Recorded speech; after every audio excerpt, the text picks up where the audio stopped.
জন্মদাতা জন্ম দিল না, জন্ম দিল পরে, যখন সন্তান জন্ম নিল মা ছিল না ঘরে। তাহলে জন্মটা হইল কিভাবে? যদি কেউ বলতে পারেন তাহলে বলেন। ভাই যদি বলতে পারি কিছু দেবেন? অবশ্যই আমার পক্ষ থেকে গিফট দেবো, Gift যা দেবেন? দেবো সন্তুষ্ট করব। কি ভাই, মানে আরেকবার কোন তো প্রশ্নটা? জন্মদাতা জন্ম দিল না, জন্ম দিল পরে, যখন সন্তান জন্ম নিল মা ছিল না ঘরে।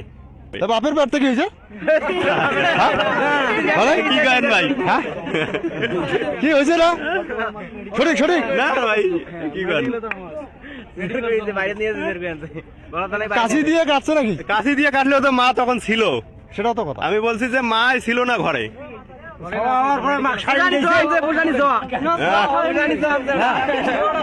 যদি কেউ বলতে পারেন তাহলে আমার ভাই ভাই পারবে নাকি? না ভাই পারবো না। ভাই তোমরা বলে কি করেন, ওটা বাপের পেট থেকে হয়েছে কি? হ্যাঁ? ভাই আসলে কি হয়? না, আসলে আমি মেনে নিতে পারতেছি না। সম্মানিত ভিউয়ার্স, যদি কারো জানা থাকে প্রশ্নের উত্তরটা একটু আমাকে কমেন্ট করে জানাবেন।